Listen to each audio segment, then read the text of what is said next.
Call the meeting to order this Monday, April 28th. And do I have a motion to approve/edit the agenda for tonight? Motion I don't have any changes. to approve the agenda Do you have any, as written. What's that? did you have anything you want to add to the agenda? No, no, I've got something in public comment. Okay, Yep. all right. All those in favor? Aye, aye. All right, and the floor is now for Chris and Andrew. And So- your, Yeah, so Chris, we have this up online. It's, tell me when you want to switch pages, I guess. So we put it in the slideshow home and then it will be Oh, do you, There should be a little button right there. new I learned this all slide? this You're gonna have to, yeah, why don't you show me? Let me see. See, new slide, Let's see. you tell me. Oh, that screen's a little different from mine. Well, Yeah, see? this'll work. Well, we can, do we I want to can, turn that screen a little And then bit? where's the so- best place for me to stand so I'm not in everybody's way and I can... Well, you can tip that a little, angle that a little more, and then, yeah, yeah. That's still working. Looks like it's going back in. you gotta move the legs. Kick the legs over. Can you see it, man? See it? And you guys have the printout anyways, I think, or you have something that he sent, okay. Yeah. Oh, I have mine. These stink. No, I think he gave me something similar. I'm sorry, I don't know how to make it any bigger, so. Oh, at the very top in the red, where it says slideshow, I think that'll blow it up a little bigger. And then you And can the- hit enter whenever I... Oh, Straight up. slideshow, okay, sorry, I'm like, what, come again? Okay, let's try it. From beginning. Oh, there we go. Voila, you learned something. All right, Write good it job, down. Chris. I don't know, we'll see if it works. Yeah, I don't know. Lindley was always good for this. So on Chris Ford, I think I know almost everybody from some point or another in Bethel. And I'm the grant manager project Warwick grant that's been going on now for 3 years. So we'll explain some of the reasons for that in a minute. We'll go to the next slide. So Warwick Yeah, how? is just one of those state acronyms that they make up. If you hit enter. Okay, I got it. So it's Vermont Outdoor Recreation Economic Collaborative Grant. Basically, I think the intent behind these grants is to link towns and local or surrounding recreation, try to enhance the economy, taking advantage and maybe improving some of the recreational opportunities in town. So Bethel, I think that particular year, it was awarded in 2022, it was a $331,000 plus dollar grant. It was the second largest in the state that year, if I remember correctly. Initially, we were all excited we got this grant. We put in for several trail grants over the years, never quite got on. They always went to big fancy communities like Stowe. We always came in second or third, but this one we got, and then almost ran out of the gate. Things came to a grinding halt because the Department of Forest Parks and Recreation hadn't administered this type of grant or any type of grant before or something. But anyway, it was roughly a year, close to a year delay. It was. Funding. So finally, funding was released in 2023, and I got hired to be grant project manager. And then in the midst of this grant, one of the major projects, which is now completed, resulted in another one-year delay because of the flooding that happened in the state. We went to do a budget adjustment. They said, well, that's in the floodplain, we want to look at it again. So they reviewed it all again and finally reapproved our modified budget with some slight modifications to the pathway plan. We'll talk about it in a minute. So that caused another one-year delay. This grant was supposed to be closed out at the end of last year. It will be closed out at the end of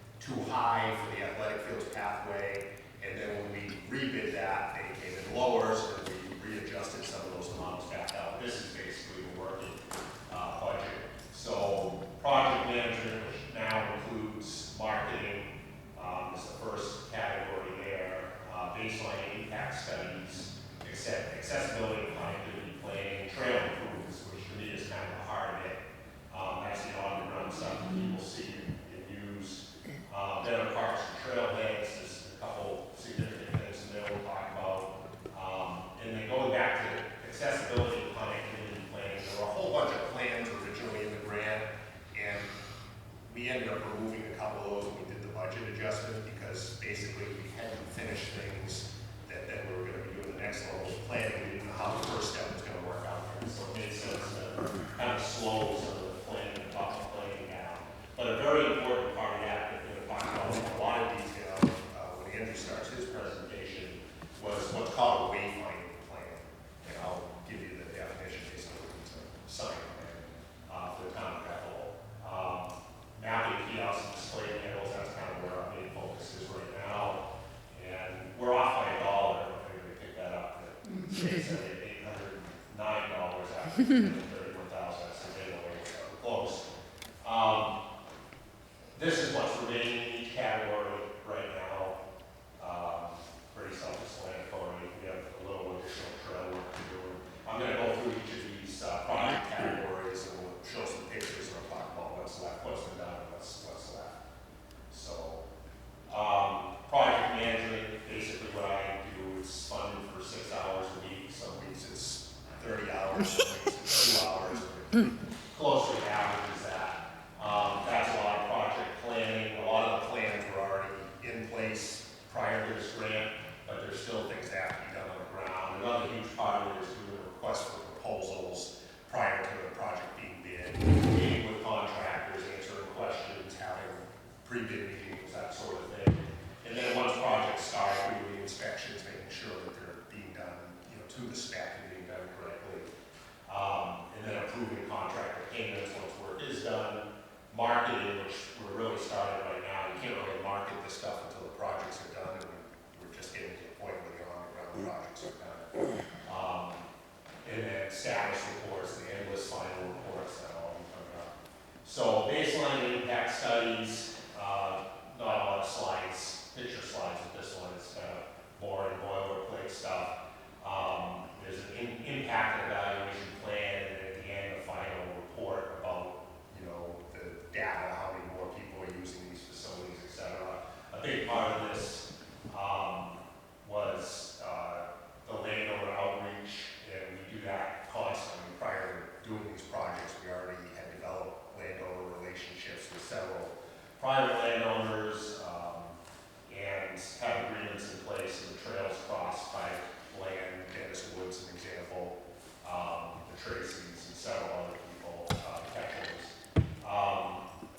And then we're going to talk about some future connections in the final report. Under accessibility and connectivity planning, again, is the creation of a community wayfinding system plan and design. And again, that's just basically a sign plan. There's something called the Manual of Uniform Traffic Control, some devices. Devices, yeah. It is devices, okay. So MUTCD. basically, it says on any state highway exactly where signs can be located, the colors, the reflectivity, all this stuff. A lot of really, really boring stuff. What we care about most in this, we have a pedestrian and a recreational component, and our plan also talked about design in kind of a vague way. The problem was that the design or the branding portion wasn't really funded adequately.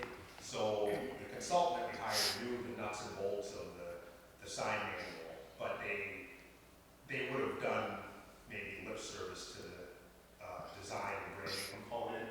But we were very fortunate that we had a local person, Andrew Plotsky, who's both a very talented designer and stepped forward and did a ton of work, uncompensated work on developing some brand, really, really good brand components for the town, and he'll talk about it more detail. So this is just a little touch of what he's going to talk about, but that's a part of the grant. This is the part that the grant funded. Some of these types of signs. It funded kiosks in particular, and we're going to try to stretch the funding through the school to maybe replace the athletic field sign, and hopefully replace the recreation center sign, which is basically perfectly camouflaged in the background, so nobody knows it's. That's right. So, a big category, again, probably the primary category of this is trail improvements. This is included a 2.5-mile multi-use trail behind the school campus and recreation center. That is complete except for a 475-foot pathway, which is going to be completed in the next 2 to 3 weeks, which will connect from the wood line to the parking lot by the skate park. So, and what we did with that, instead of just making it a hard pack connection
What hasn't been done under trails, there's still some accessible benches that are going to be put in along trails at certain locations, and some of the trailblazing route signs still need to be done. So, this is basically the rough map of that trail system, the school here, the swimming pool, recreation center there, and it just shows the different loops. There's a trail that goes from the school to the pool, and it's already there. And those basic trail loops have always been there for decades in some form or another. Initially as woods roads from the old Adams farm, and then over the years there have been different trails at different points that the school has developed and maintained. But now they're actually built to much better standards so they can be mountain biked on. We were very fortunate that we got Tom Esther and Daughters Trail Company to build most of that side of the road trail system. Very, very skilled trail builders that we were very happy when they showed up to the bid meeting and then put in a bid. It was a bid that was very competitive and they did an excellent job.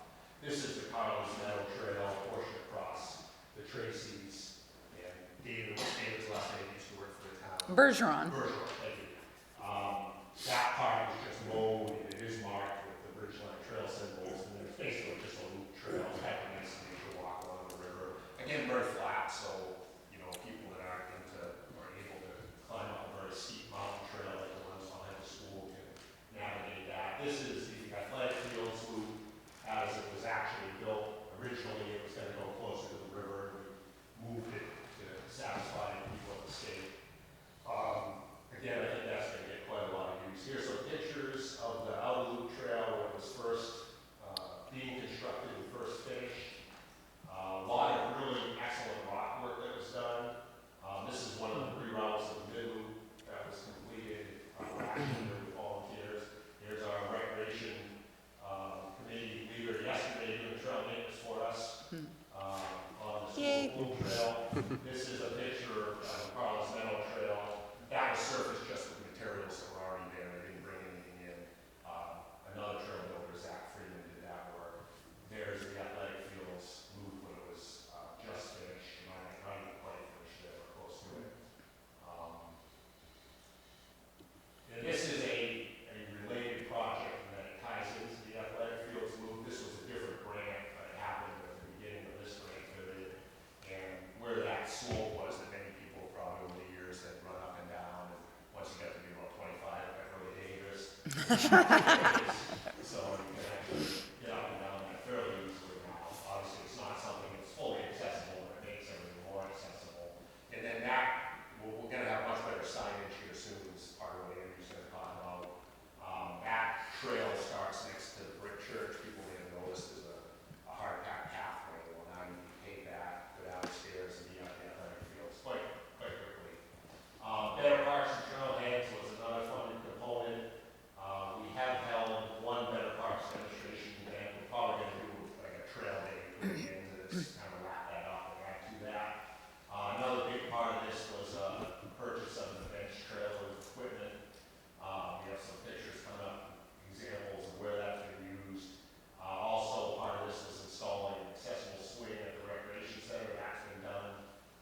We also purchased some accessibility equipment, like a thing called an access track, which when we do the Forward Festival, like the main walkway, it's basically a temporary sidewalk. And we're a little skeptical, is this really going to work out? But it's gotten great reviews by people that are using walkers, and it's a lot easier to get through.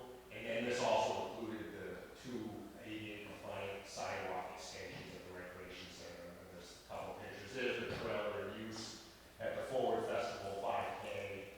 Essentially, you can set it up, take all kinds of different things out of it, whatever you want for that particular event. This is also a Forward Festival at the fire department, chicken barbecue. You can put in some shade and some rain shelter if you need it. This is the middle school kids using it for a bake sale fundraiser during soccer games. Lots of potential uses. There's the accessible swing that I just talked about that was installed last year. That's one of the ADA sidewalk extensions. Here's the same one from a different angle. So essentially, Sorry, I got carried away. This is one next to the skate park, so if people want to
work, they have a map, they have information, you know, it has a note, tells you it's a trail map. But we're hoping that the product that Andrew designs is much nicer than this.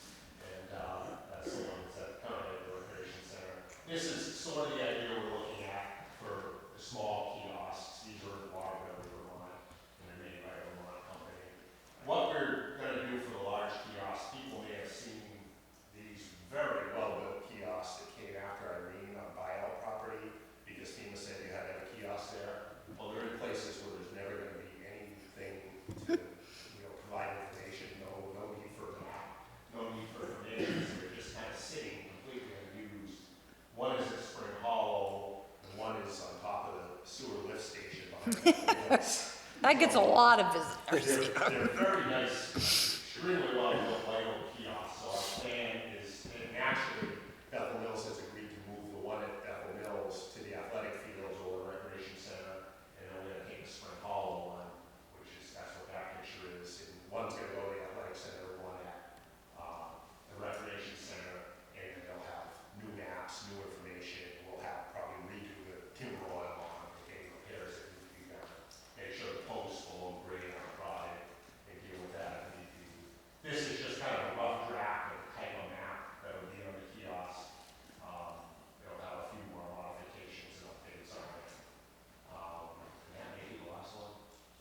So That's that's what's happening with that grant. More things to go. But most importantly, Andrew's gonna talk about the branding. And, you know, in an ideal world, probably before somebody wrote this grant, we would have come to the select board and said, hey, do we have your buy-in on this branding? Well, I think once you see the product, it's gonna speak for itself. Teresa's seen it already. Yeah. And what we would like to see happen is that this branding becomes kind of the standard for the town to, you know, do whatever blessing or policy that the town has to do. Right. That whenever we do things that we do town seal or, Yeah. you know, letterhead, all those types of things that this product gets used. So I'll turn it over to Andy. All right, well, I mean, just for how I did it the first time. Lindley always used to be like, Teresa, you gotta click here and click on this and click on, okay. But now I can't figure out how to Anybody have any questions about that? If you have any questions, fire them off. I walked or snowshoed the trail this winter from my house up and behind, and yeah, tried to make 10 hours on a dirt bike going around that corner. But there wasn't, where the rocks lay across, like the slate, you know, there was still some snow in between, so I could kind of see it, and it's like, yeah, a lot of rock work. I mean, those guys used to go up and down my driveway every day, and always had their mountain bikes, and I could hear them up there banging around a little bit. Yeah.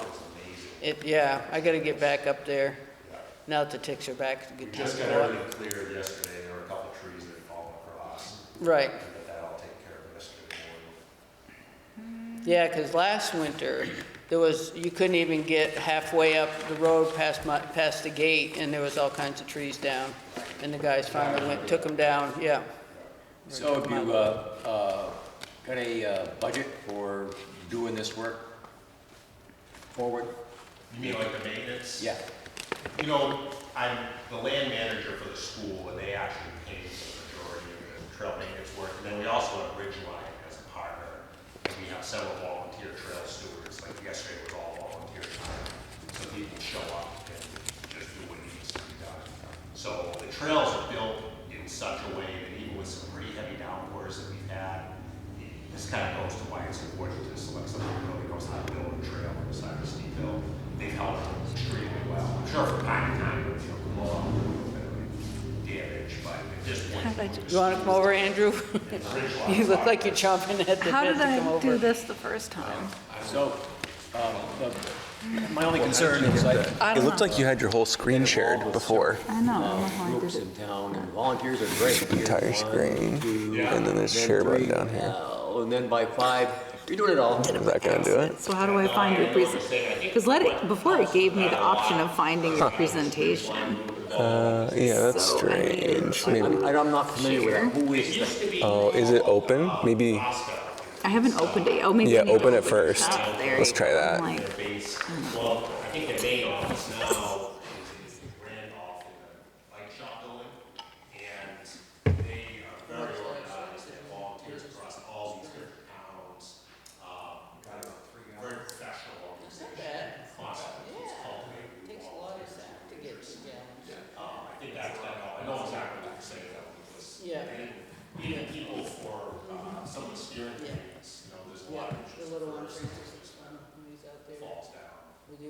Now, I didn't get through all this because there's quite a bit to read, but I got far enough to see where you got some future plans to link Randolph and Rochester.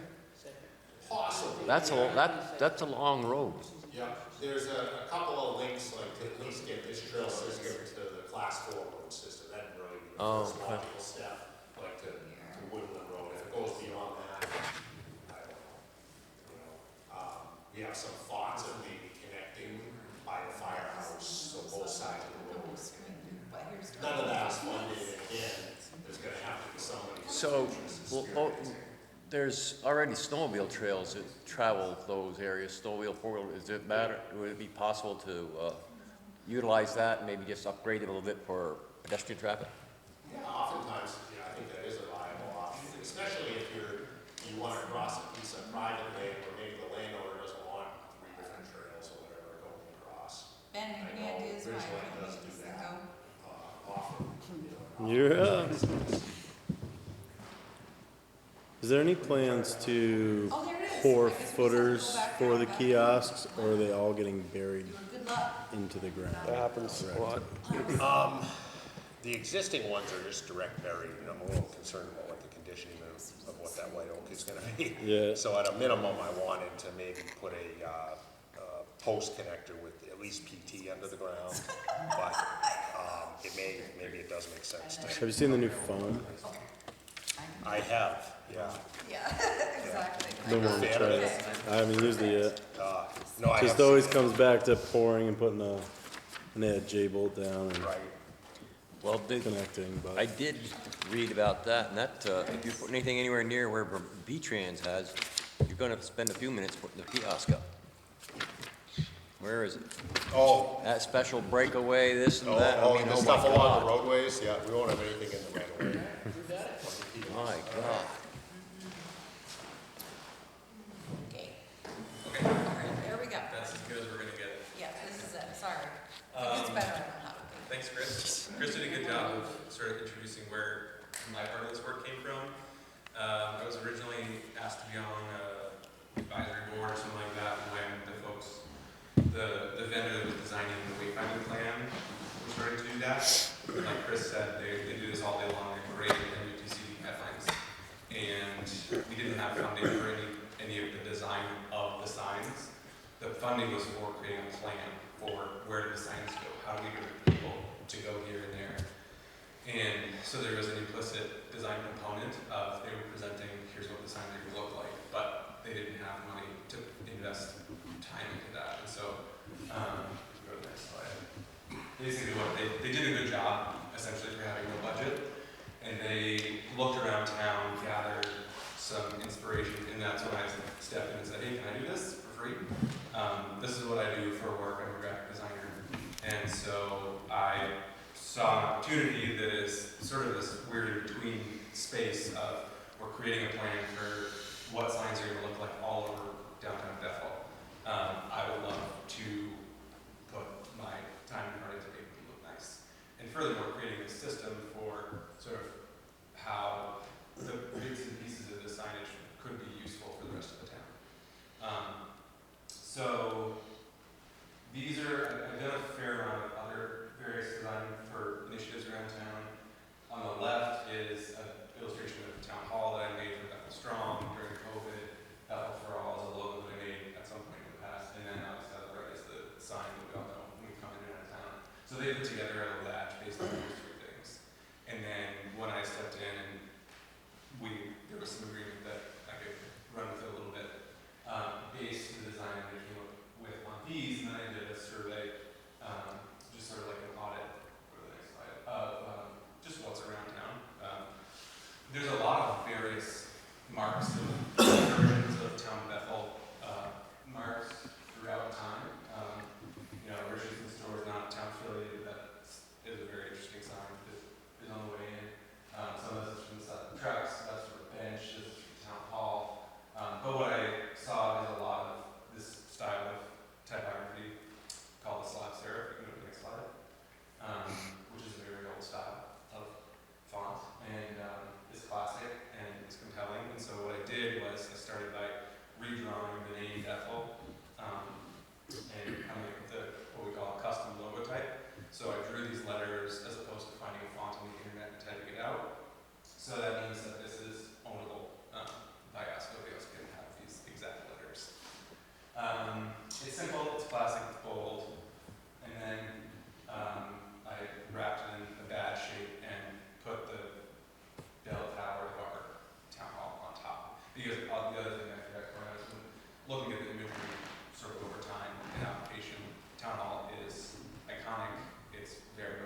mountains, we have the curve on the bottom also sort of feels watery, and so go to the slide.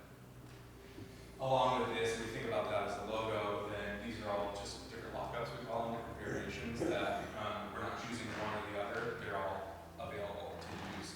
When I designed and branded it, and think about it as a system, we want to create building blocks that can sort of be put together, recombined, so everything is consistent.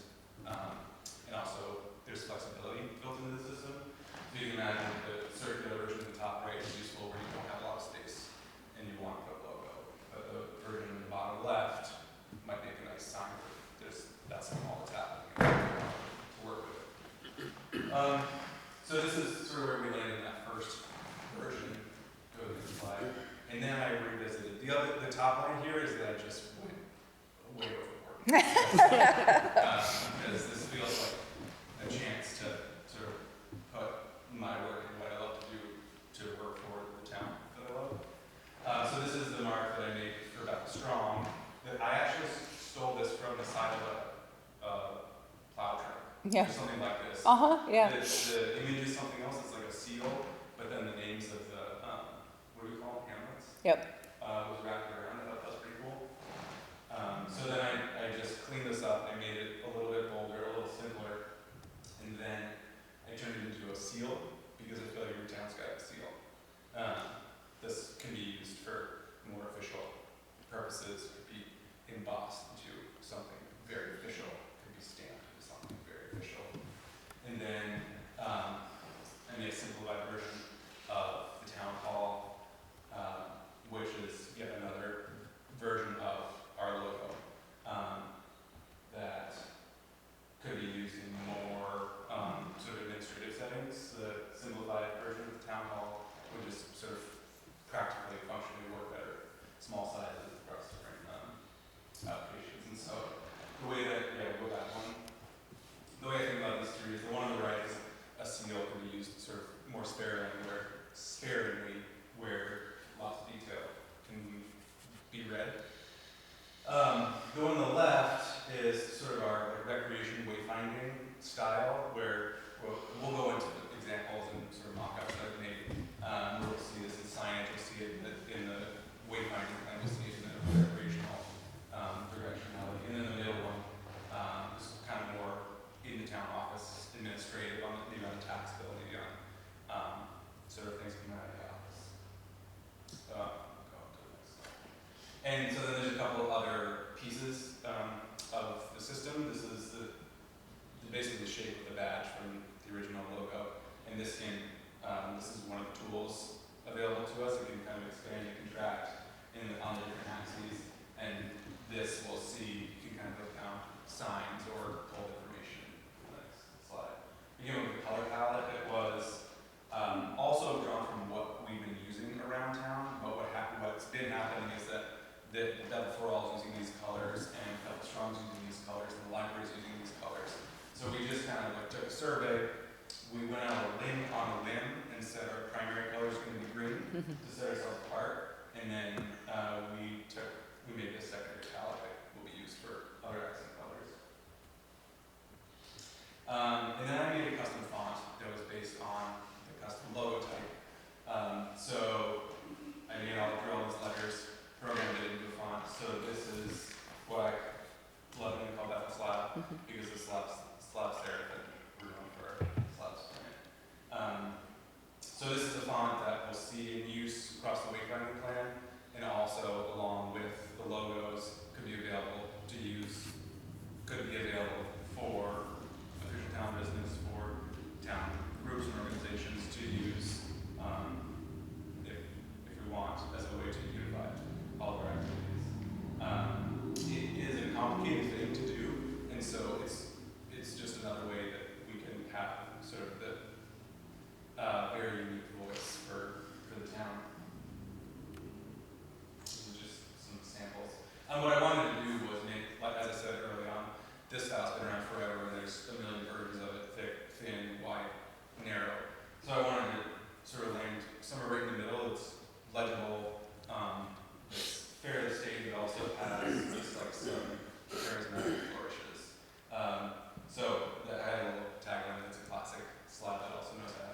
So there's just like some little fun pieces in there.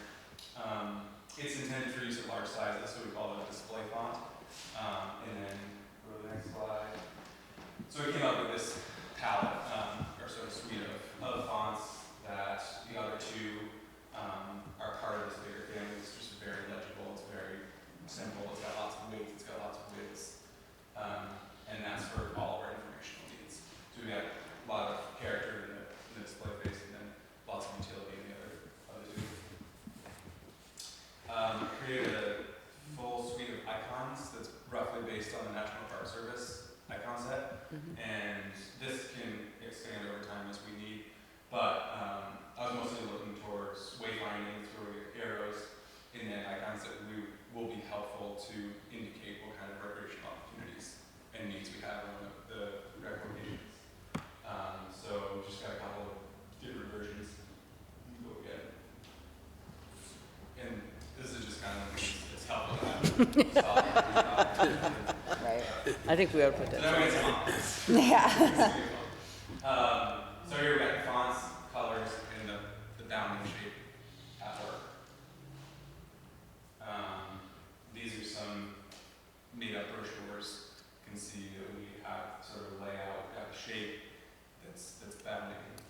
Images, we've got the administrative logo up top, different areas of town interest. Banners, we go on in town. And so here's where we start to see kind of the system coming to life, where across these, there's a lot of consistency, but everything is a little bit different. We're not just stamping the same thing on everything, which is also a fun way to go about it, but just no chance. Here's a little trail marker, just a way that we have fun.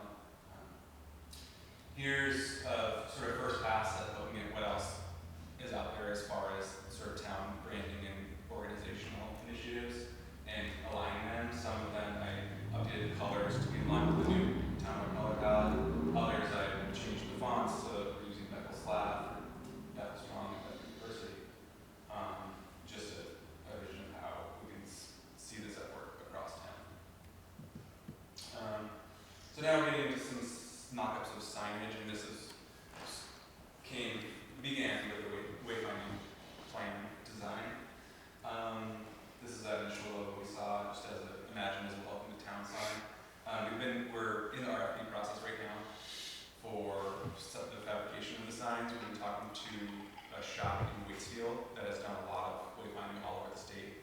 And what's neat about this design is this is fun independent, budget dependent, but with this design there's lots of opportunities for relief. So you can imagine there's some layering going on with the different parts of that sign. Maybe the letters are raised, and that main panel is at one level, and then the panel of 1779 is a half inch or an inch sort of recessed behind that. So there's a lot of sort of fun, interesting things we can do with this design. And then we're extending that same theme, using the same colors, using bounding shapes. We have a slightly different version for the town of Bethel in the hill, and then sort of off in the distance is our 1779 in the tower. We've got our icons below. We've got an arrow to direct. So it's just fun to see all pieces come together, keeping everything consistent. And this is what we're hoping it's looking promising that we will have the budget to replace. One of the big challenges that we face is that people don't know about recreational opportunities in town. And that's partially because the sign's invisible, that's partially, who knows, there's a lot of reasons. But the number of people that we've talked to that are on town committees that say, I didn't know there was a rec center, is remarkable. So, we'll move next. Same thing for the athletic fields. We talked to the school about this, and this one will change a little bit to emphasize the school more, but we feel excited about replacing the possibility at least of replacing all these big directional signs around town to reflect. Because they don't want to promote the myth that we own it, because that is, a lot of people believe we own them. We're like, no, it's the school. So, Yeah, that's part of so you're right. Bethel School Athletic Fields. I can understand they're wanting us. Maybe perfect some of the colors or some Yeah. language or something.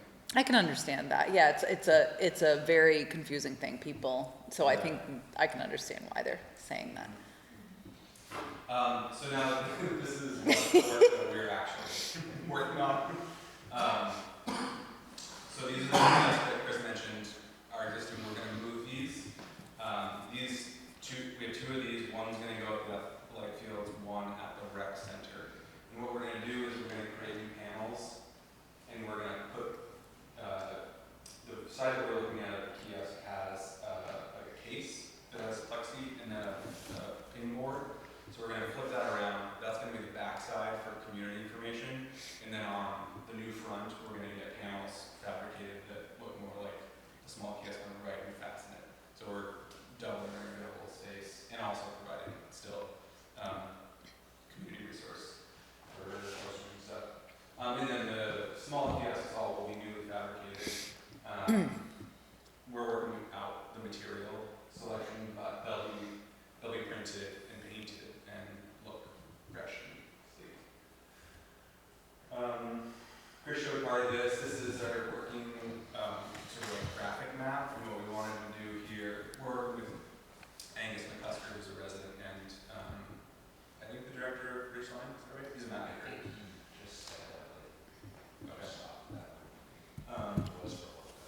So he's making, we're figuring out the collaboration. He's making the technical maps. He'll have topographic information, everything will be very precise.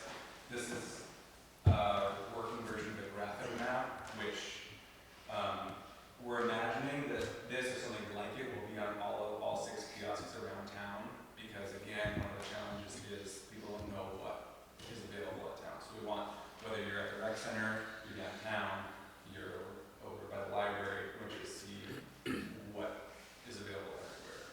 And then we got areas for blow-ups. We want it to be as simple as possible, just calling out the rec opportunities. So this is all of these locations and are approximate, and the scale is pretty off. But this is approximately what we're imagining for the rec center, the large kiosk. Those blade signs on the right will not end up being there, but I thought it was just a neat opportunity. We're thinking about, for example, using a blade sign like this across from the Van Shell Park to direct people to the stairs that Chris was talking about, that I didn't know about before working on this project, and a lot of people don't know, I think. So the kiosk will mostly be map and then have areas for site-specific information. This is a great picture I took this winter when we were working on it. Rec center also, or athletic field, sorry, we want to place these kiosks where the most people, where there is the most foot traffic, so close to entrances and parking areas of the stations. I think this is our latest idea for our large downtown kiosk. This will be fabricated, will not have the overhang. This is a small kiosk downtown. What's the name of this park? Fort Fortitude. Fort Fortitude. Got to get the stone back on base. I know, it's in the works. Well, that's small, and that's a shell park. And I think that's all. That's it, it's not going anywhere. So yeah, I mean where we are is we did all this work for the Waypoint project and we're going to use it there. What we wanted to propose to you all, I'm not entirely sure what the mechanism is here, but that we wanted to propose that we could use this design system as a town-wide design system for the town of Bethel. One of the things that Chris and Andrew and I talked about was, once we move forward with the design and it's certainly finalized, is using as, we have a stack of letterhead, but as we get through that, as we order envelopes, as we, order things, adopting this and moving it in, not like trashing everything we have, and, we'll build it in as we move forward. And, that we can give the option to, as they, when they've been lettering trucks, they're kind of a little more simple now, just Town of Bethel, but if there's someone wants a logo, shirts or whatever, usually it just says Town of Bethel, but as we come on, let's adopt it and move forward. So, and I think it's great that you were working Bethel University and the library and asking them to do maybe the same thing, which is as they order new things, maybe they can adopt it. And so it's a continuity, I guess. Standardize. Yeah, Yeah. but I mean, I think he did a great job. So it came out really nice. And he is being paid now. Yeah. And we did talk about can we talk maybe a little bit about the materials? I think that might be a That was my concern. question. Was gonna be, these gonna have to be repainted every year, but they're a composite? I don't know if I have the right Yeah, language. the newly fabricated signs, this sign company recommended a kind of a plastic substrate. Like a Trex or something like that. Yeah, and then it would be painted. There's a PVC. I don't remember what it was exactly, but I would it's imagine it's the PVC plywood. something like that. Yeah, it's like sheets of PVC. So it'll last. It'll last, but it still need like a little paint job every now and then. Yeah, we'll have to budget. It won't rot, but We'll have to increase like the parks maintenance It's a budget. good question for the fabricators. They, like I said, they do this all day long and make exterior signs for communities all over the state. And so that would be a good thing to have clarity on, is how long we expect it to last before needing maintenance. Yeah, and then we'll know to add to the maintenance budget. We also spec the signs. I sent Andrew's mock-ups along with the grant that we wrote for the municipal parking lot. So as we have funding and we do these things, we will incorporate those signs. So it may not be town-wide immediately, but you'll see them coming. And hopefully maybe there'll be money, at some point, a grant for signage. Currently that's generally not, a standalone grant, but if we find more money or as a designated village, sometimes opportunities come. But I did budget for it for the municipal parking lot. So, it's something that we can work towards. And then this grant, just to clarify, it does cover these kiosks that we're talking about, those are funded. And then it looks like we'll have some wiggle room under project management, a couple other areas to hopefully replace the recreation center sign, which is in dire need. Yeah. It faces one direction. That's It's right. almost invisible. And then the school has tentatively agreed to finance a new sign for the athletic fields, on that same theme of, with the Wildcat stuff built in, like we talked about. And then maybe one of their signs at the school for the playground, the community area out back. So some of these things will happen and have these branding elements built in. But yeah, the other things are not funded now, but can't. Well, does the trail system tie into the community center out back? Yes. School? Yeah. Yeah, that's exactly right. I haven't done any of those trails yet. So I think basically if they need your blessing so that they can move forward with the design and the RFP's out and, right? Yeah. Chris has written a bunch of them. So the RFP's out, so we just need select board, need to bless it, ask for whatever you want so that he can move forward with getting this done. This grant should have ended a while ago. So I'm sure that Chris is anxious to be done with this. I think we both are. It's Chris has been great, but it's just a lot, and he has a life, and this is not what he signed up for. So with the delays from the state, and then the delays from the state again, I guess just different divisions of the state. It's nice to move forward, but so. I have an in the weeds question about some of the design, which I thought you did a great job overall. I did see that the accessibility was mined as part of the design process, and everything you showed looked great. But I did see some color variations that didn't look quite accessible, at least in the packet. So I don't know if they were included inadvertently or not, but they were like dark green without the greens on them. So I wasn't sure if that was sort of in the bigger set of graphics you'd be providing, or Yeah, thanks for that question. We did work with an accessibility consultant that gave us some feedback, and we changed up some of our study designs.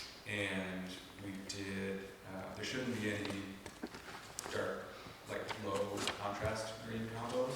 Okay. And we did check the color, at least the main, we checked the whole color palette so that you may have noticed there's like a lighter and saturated version and a darker version of both colors. Yeah, and this was, Saturated for This is a bit older too. Okay. I've been holding this for a while, so all right, yeah. that we had got, so his is more updated. Yeah, like I said, everything that you shared looked great. Yeah. And, Big thing that came from the accessibility consultant, which kind of surprised me, it was kind of intuitive, that, you know, a lot of the original Bethel signs have all uppercase block letters, and they said that for people with vision impairments or difficulties, that the upper and lowercase combination creates a shape that's instantly recognizable for somebody that, you know, has vision impairment, so, that was pretty interesting to me. And it makes sense when you think about it, you just assume that all those big letters, but that just looks like a rectangle, you know, whereas if somebody sees a particular shape, it can almost speed read that shape on signs.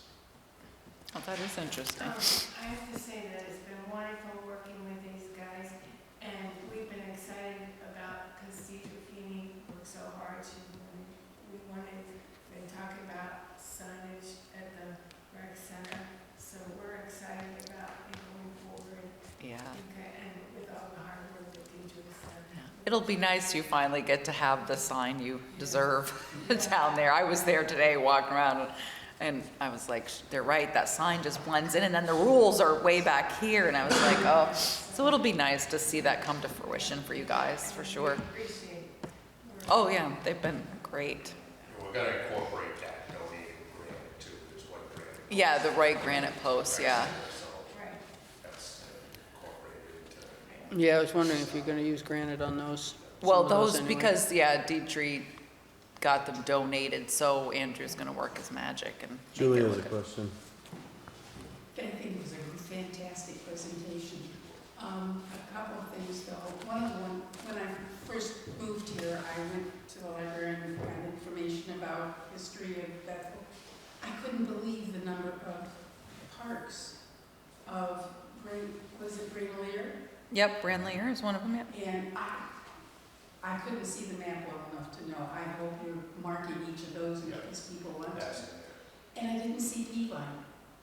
Peavine is on. Is it? Yeah. Excellent. Yeah, part of the idea of this is all these different green spaces, some the school owns, some the town owns, Right. some are conservation, some are recreation, but it's kind of, think of it as one system, because it's all public land. And the school has a 17-acre school forest attached as part of the 24-acre campus, which is quite a unique and lucky thing. So kind of making, and then all the private landowners who've been super cooperative in signing agreements, you know, you can kind of make one system for everybody. Did the consultants from the ADA mention anything about using the blue color for the disabled or the handicapped signs rather than green? No, I didn't. Because I always look for the blue sign. I think that may be part of the sign manual or the standards. Yeah, If you that put may them in be part parking of it. lots, they are supposed to be a standard color. So We need to make sure the elementary school is separate from the middle school. So people won't know we have an elementary school. And we do. right. But that was fantastic. I had one other question, and I'm sorry to keep going on Yep. this, but Ask as many as It you did want, say that's in the why they're packet- here. it did say in the packet that some signs might be replaced or removed. And I'm assuming it's just, we're just talking about what you already showed us in terms of, you know, the athletics fields or the recreation park. Are there any other signs that are sort of targeted to be removed, and what happens to those? Well, I think primarily, correct me if I'm wrong, but like at the recreation center, say for example, there's all these different signs that have rules on them. Some of them are on the side of that timber frame structure, and then there's a standalone one, and there's another one over here. So kind of an effort to consolidate those and have what's really necessary on that information kiosk. It's kind of sort of one-stop shopping. You know, it's sort of like this parking lot over here. Over time, it's become a hodgepodge of signs. Some don't really apply anymore, and you know, when that project's done, a lot of that will be resolved. So just sort of having one system that makes sense. Clean up. Yep, got it. Yeah, I think that like if the recreation sign nearest the road came down, that wouldn't we'd offer it first, of course, to the Historical Society, you know, so that something like that, we would, you know, And the Richardson store sign. Well, the Richardson store sign's private property. I'm not gonna lay claim to that today. But they'll do what they're gonna do with that. But but, you know, so we'll try to figure out, what we're gonna do with it. But we always offer everything to the Historical Society first. I think you kidding, Joanne Marshall, to have her head. Oh, yeah. So, no, so we're not messing with Joanne. So we'll see what they wanna do with it first, and then we'd go from there, but, yeah. It's exciting. It is exciting. Does someone want to make a motion? I would make a motion if I knew what that motion. I don't think really you need a was going to motion. say. I think as long as you're, as long as you're consensus that you agree that you like the font and that you want to move forward with this design as is, I'm not sure you need an official Okay. motion. They just need feedback, so. When did you get these? You said you had them for a while? These, I don't know, when did you, I don't know, a few months ago maybe? Yeah, I want to see it. I've had them for a while because, we had to, for reasons beyond our control, we had to put off Chris's visit for a while. So we've had these, and then I think we might have had these, early on when Andrew was here. So I don't know. I've had them. We just keep pushing it out. So finally, So We just one have- one idea that I have for the full adoption process is that we're still in progress. This is not complete, but there will be a time when signs are in the ground, kiosks are constructed, and at that point, I can make what are called brand guidelines, which is a document that basically lays out everything that I just presented to you. These are logos, these are the fonts, these are the colors, these are the color values. This is how all this stuff is used. So basically, we're saying keep going the way you're going, but we're not signing off on the final project, the final design, the final colors, or These are all going. final I think it's- placements, or what are we doing? Right, as far as the town adoption of the design system is considered, that could be a nice opportunity to say, yes, we're agreeing to adopt this. Is anything happening between now and the next meeting as far as the sign makers and everything else? When's the next week? 2 weeks. I think the RFP will be awarded for the fabrication. I think that date is the end of, I think it closes at the end of the month, so yeah, a couple of days. I think so. I think you're right. So once the RFP is approved, you're going to need to provide them with the font and the colors and the this and the that so that they can get moving. So, yeah.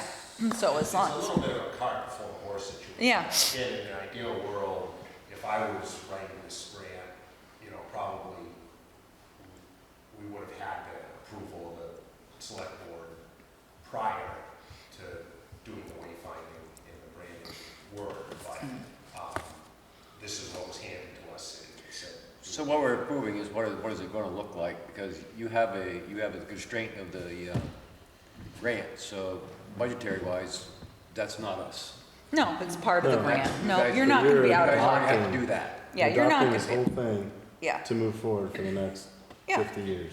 right. It's kind of two-part in that, obviously, we're gonna move forward with what we have. We Right. want to make sure that somebody has some huge concern, oh my God, 1946, so we those colors together or whatever.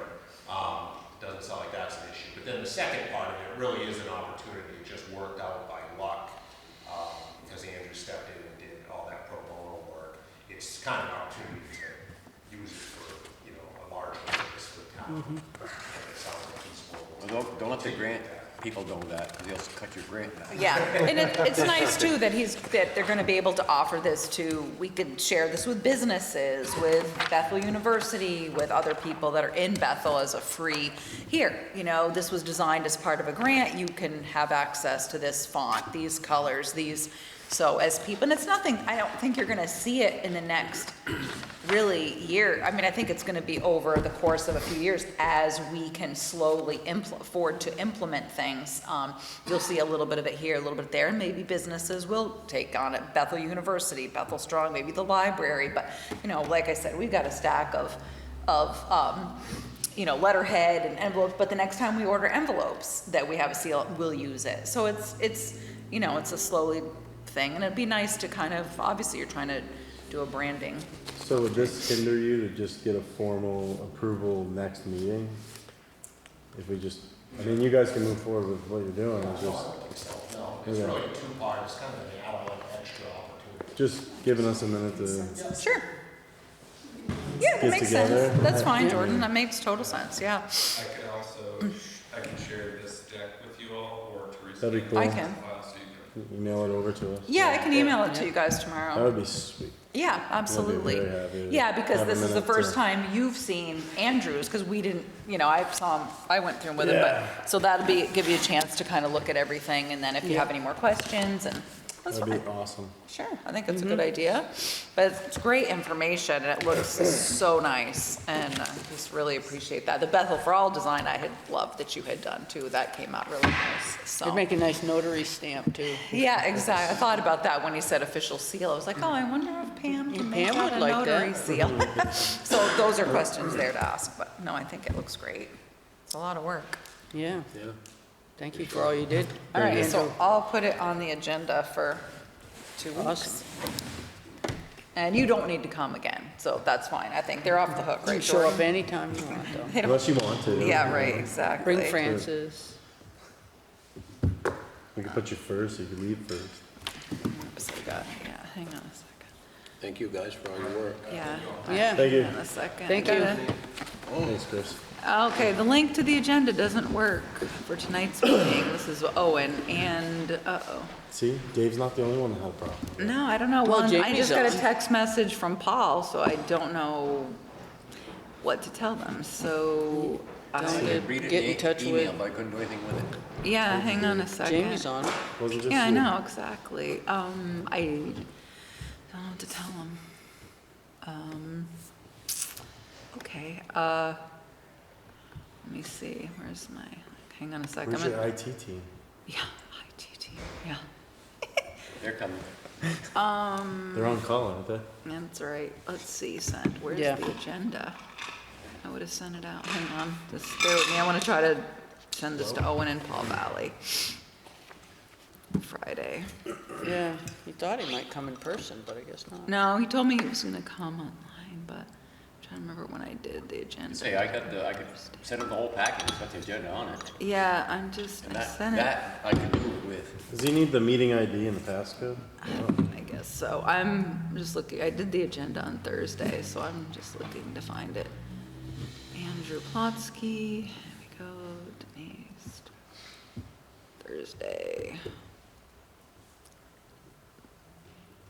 Okay, right here, here's the agenda. Can forward it to Paul. Paul Valley and Owen. Yeah, I was wondering why Owen wasn't on. Okay, check your email, Paul.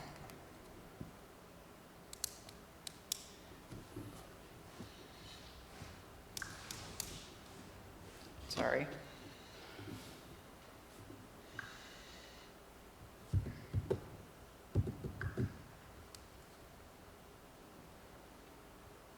All right, so I'm there. I'm sorry, I just wanted to try to help Paul out. Okay, so.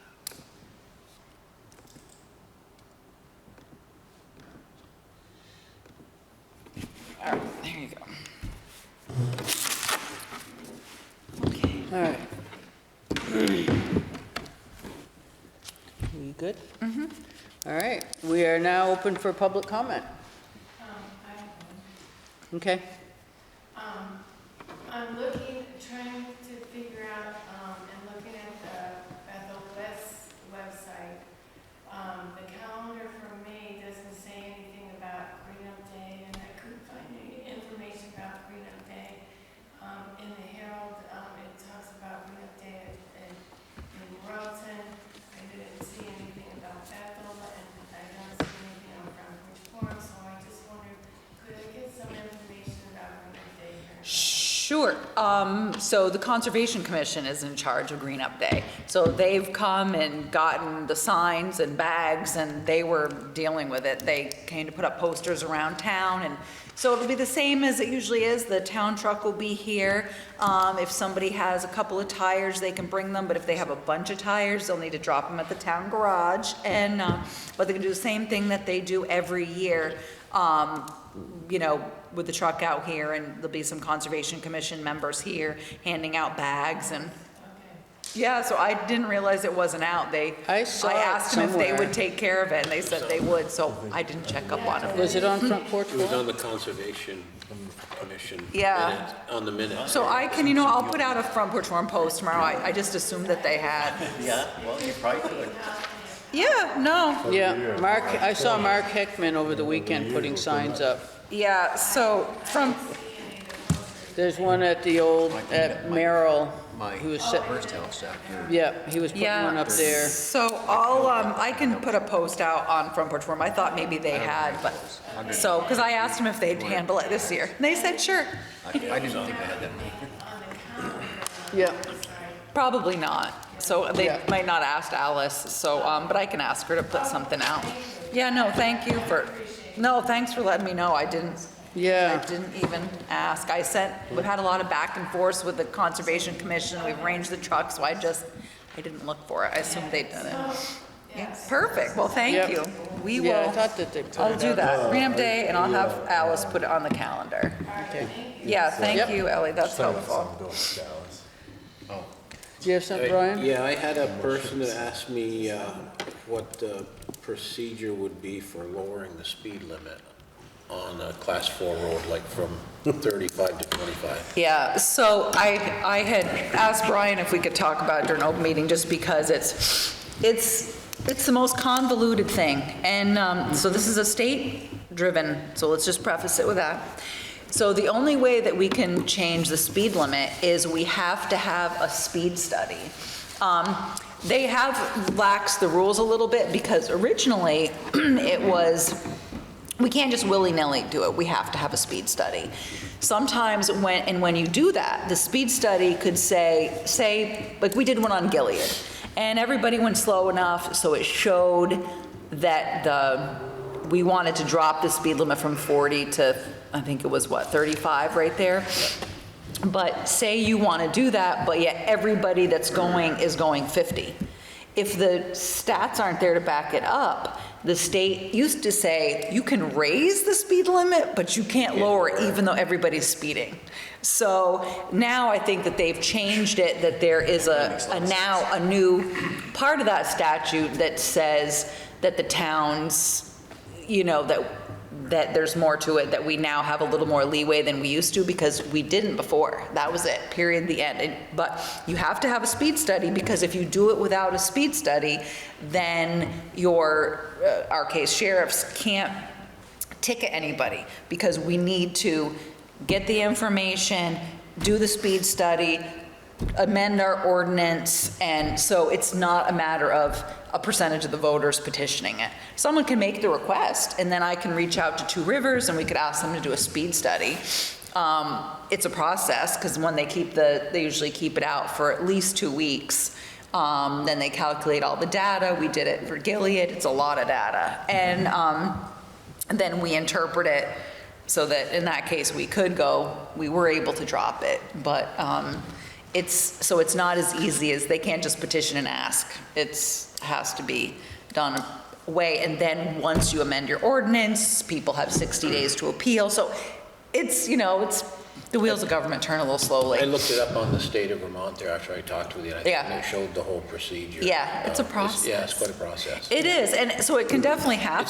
It's a lot of prep work before you even before the state even does a speed study. Yeah, and Two Rivers will do a speed study for us for free, which is helpful, and they give us all the data. But yeah, before, they've now given the town given us more authority, but before it was no can do. If you either raise it or lower it, but it was 100% dependent on the outcome of your speed study.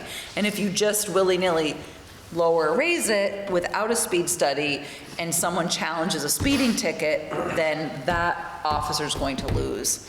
because you don't have the backup to amend the ordinance. So, so it's not as easy as, you know, it's not a 2-minute fix. So it's possible, so they can certainly email Pursue or it come if into they town office and say, hey, you know, I want to lower it. But if they're talking about a dirt road, chances are dropping all the dirt roads to 25. I don't see that happening. Well, he was thinking of just one road, I think, Yeah, but, yeah. All of them. yeah. Yeah, So we it snuck just Gilead in depends. last year, right before the cutoff, Yeah, and- because you can't do it in the middle of the winter. Yeah. It's gotta be, So, there's a time frame. Oh, to do this. oh, I Yeah. didn't know that. There's Yeah. a time frame to do it? Well, generally you just do them in the summer anyways, because they're Right. gonna plow it up. You can't have a Right. speed counter out in the Right, winter so anyway. yeah, we got So- it in there in November, I think, right? Yeah, before it was late in the year. Rita was like, you want what? I'm like, yep, speed study. So, but, you know, a lot of times people just, they think we have a power that we don't have. We need to have some backup. But if they're interested, have them call the office and we can certainly look into it. Is it like a private road or is it like all of Gilead? It's Upper Gilead. Upper Gilead? Yeah. Oh, that's, It's actually my neighbor down the road that's a state cop. yep, yep. He knows. Well, he should know the Of course, rules. you know, the garage is close to the road and they got little kids and, and Yeah. he said, you know, he was just wondering. what- Well, how fast are people going on Upper Gilead? I mean, it seems like it's a climb to get up there, so. Yeah, but you'd be surprised.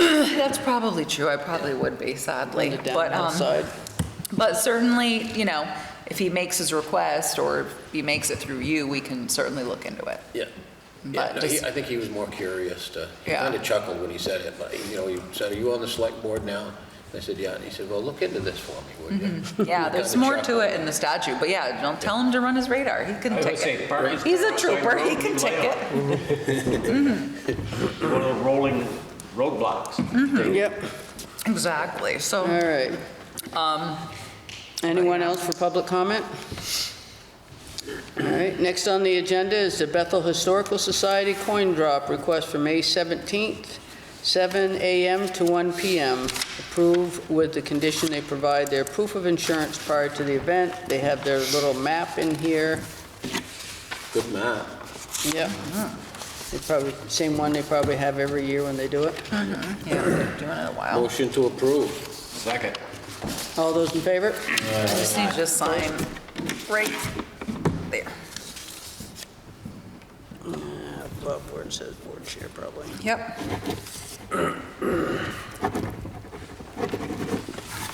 And you had approved one for the library, but of course they got rained out, so they picked their next date. June 14th. Yeah, so Yeah. they're on the, All right.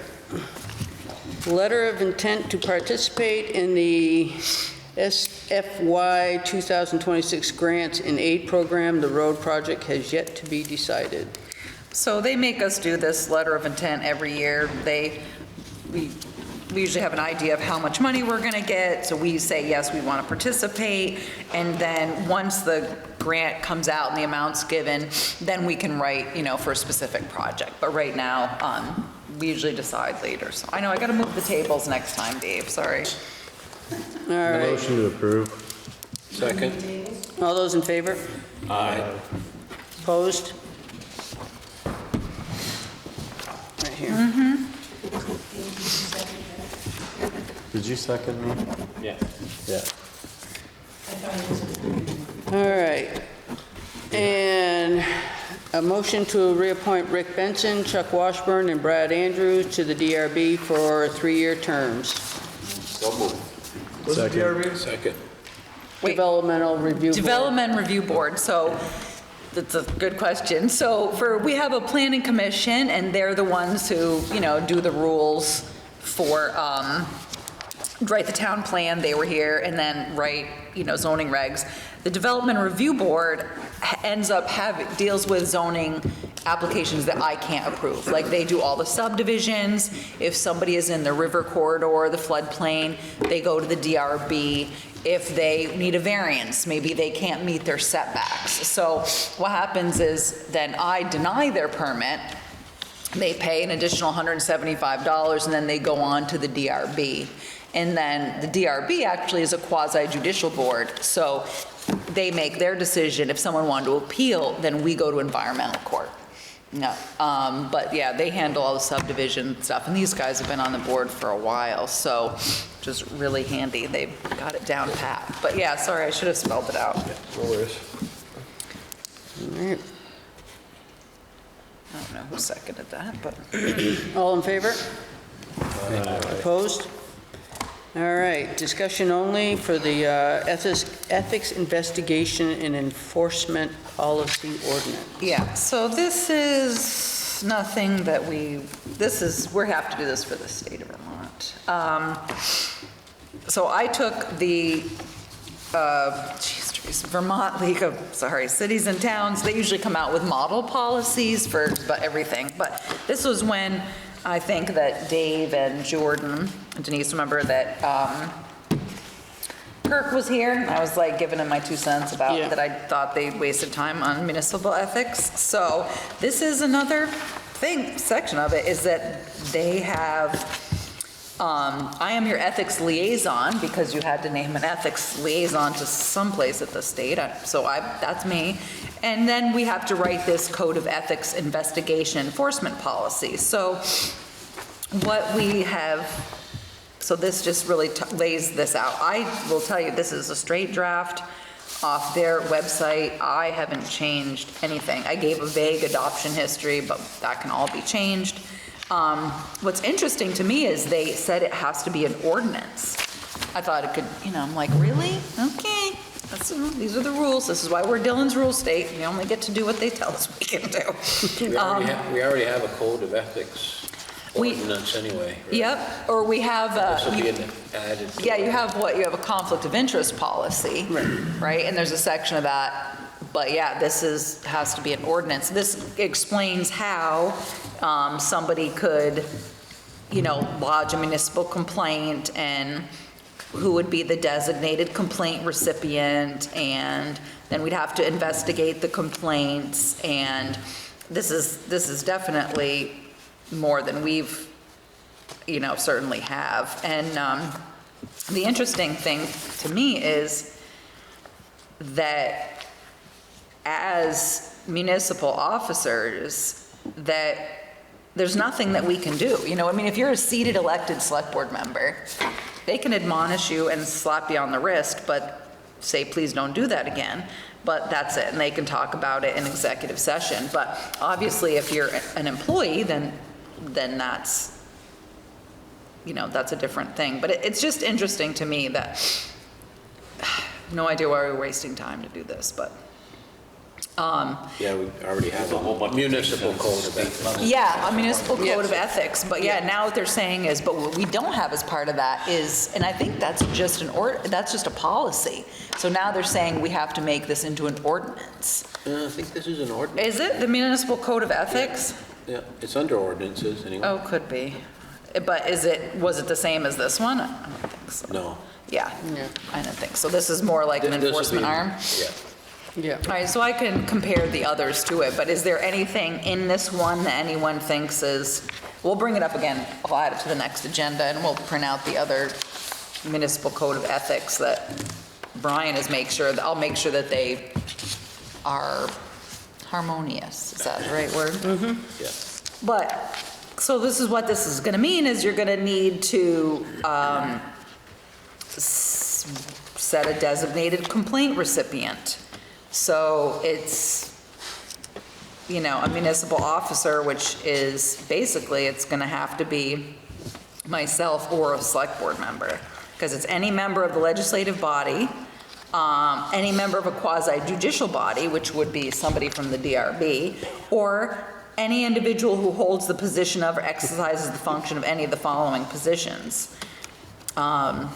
Cemetery commissioner, that's you guys, town clerk, collector of delinquent taxes is me, she'll kill you. We don't have a constable. No mayor. We don't have we a, do well, have we Aaron do. We can make Aaron Isham. Aaron Isham, we got, everybody put Aaron's name next to the So it mayor. could be, yeah, so BEFFEL. exactly. Perfect. So it could be me, it could be, so it lays out who can be. What I should probably do is cross off some of these things. We don't have a constable. We don't have a mayor, so I can shorten the list Brown do it. for you. So there's no constable, there's no mayor, our assessor is is outsourced. Building inspector? Yeah, that's me, so we cross that off. We don't have auditors, so we can shorten the list a wee bit. I'm the road commissioner, so I think I have too many of these titles. Yeah. Anywho, was there anything in particular about this that, besides making sure it's, goes with the municipal code of ethics that you saw that you thought needed to be changed, or? Because passing an ordinance, I gave you the sheet, this quick guide to ordinance adoption, Yep. so that way you can see all the steps that it takes to pass an ordinance, which is also helpful for you, Brian, if you're talking to your neighbor about, this is all the steps you would go through to when you're going to deal with if we had to amend the traffic ordinance. Right, yeah. So, Yeah. all right. So if there's no big issues, I will make sure it smoothly coincides with the municipal code of ethics. And I will, maybe we can combine into one ordinance. There's just too many of them, I think, because, What are they gonna do to us if we don't do this? I don't know. You're fine. You're paying money. Who knows? Well, there's another one too, because there's also open meeting law stuff that we had to put on our website. So we had to updated statutes on there. We have to do I had to put a complaint, like a form on there. So if someone felt somehow we violated open meeting law policy, I put it on the website along with agendas and minutes. So there's the open meeting law, there's the form, so it's, I don't know, it's just a lot. So, so I did, that was easy enough. The form, honestly, I took Sharon's. They had a great form. I just used, thank you, Sharon. So I just used theirs. But that's on the website as well. But, so you're dealing with open meeting law and ethics and all this sort of stuff at once. I'm like, just another policy, or ordinance. Yeah, we ought to do bail reform instead. Yeah, true. So, all right, so I will put this back on in 2 weeks. Okay. And also, we'll do the sign package in 2 weeks. But yeah, so this is what we're, You're gonna email the sign stuff to us? yep, sign package in 2 weeks, and I'll make a note, email, Andrew's presentation to select board. So Paul's not still on. Oh, I don't know what to tell him. He didn't check his text message. Maybe he went golfing. All right, we all set with the, Yep. okay. The draft fund balance policy, discussion only. All right, so I sent this draft to Paul Valley, Chris Jarvis, so I didn't hear back from him, but Paul did, because as anybody remembers, at part of the select board, Paul was always really interested in this. So I had sent it to him, and he was gonna come to the meeting, but obviously he's having technical difficulties. So the first thing that we should talk about is an undesignated fund balance. It's another name basically for the term for a surplus, which I hate to use that term, but that's what we're dealing with. So one of the things that when I came, I don't know, 7, 8 years ago, we had no undesignated fund balance because we were so far behind in taxes and utilities, and we had a massive note or deficit because of what you thought was Irene, which was not Irene. So you had a big note with Mascoma. So we were able to refinance that and make some changes. So when you have this undesignated fund balance that we're looking at is strictly from the general fund. I'm not looking at water sewer because those are enterprise funds. They have the right to make money. And in one of the first like early on in the first year or so, 2 years I was here, Fred Duplessis from your auditor Sullivan and Powers had come, and he had, I think he had suggested about a 30% undesignated fund balance because Bethel does flood a lot. You were very smart in that you adopted all the river corridor stuff, so instead of being out of pocket 25% every time it floods, you're at 12.5, which is enough, because we seem to flood in the millions every time. But what this talks about is when you all have had the audit, it talks a little bit about funds that are non-spendable, that are restricted, that are committed, that are assigned. So we're remove those. And I tried to, and I gave you a spreadsheet saying, okay, this is what we have for cash. This is what your liabilities are. This is what, loan payments for the current fiscal year are. Encumbrances, which are all those things that already have a future that money was designated for. Deferred revenue, which are prepaid taxes, lease receivable, town of Royalton loan. So it tells you that your total fund balance is 1.3 million. Then we talk about our annual general fund expenditures for 25-26, which is 3.2 million. They usually tell you to take a percentage of your annual general fund expenditures. So we were looking at 30%. The number that I used in the spreadsheet. So it talks about, so that 30% of the general fund expenditures would be $972,000, leaving you with $356,000. Now, the select board, we can create this policy, you can, but what you cannot do is designate that money yourselves. That will have to go on the warning at town meeting. And you would say, okay, we have a fund balance of, what, 356,000, and this is how the select board wants to designate it. So we talked a little bit about here, there's explanations about what things are, and then we talked about uses. Current general and highway emergency expenses, such as a FEMA event that will not likely be reimbursed to Bethel for many years. Paul had mentioned, since the highway expenses are in the general fund, we could just say current general instead of general and highway. And then we talked about, so these are offset the next general or highway budget expense lines, including contributions to capital reserves with a specified purpose, like capital equipment, apparatus for the fire department. The other thing he had suggested is that it can be used for that as an option if you want to do a tax reduction for taxpayers. I know in prior town that I managed that sometimes they would take $10,000 and you would list it as a revenue you knew you weren't going to collect, and so they would that money would come out of the undesignated fund balance. So there are options like that. For me, certainly when I was thinking about this, I am thinking about the fact that we will be building in the next 2 years for sure, a new town garage. So we're talking town garage, we're talking salt shed, and possibly a pole barn. So we're talking about if we can do it, I'm focusing on 1.2 million. That's what I have my heart set on. I'm sure I'm not, it's good more. Everything's $1 million. You can't do anything for less than $1 million. So the good thing is about the town garage is we will stick with the existing footprint. We are not straying. We know where the septic is, we know where the water is, we know where the underground gas tank is.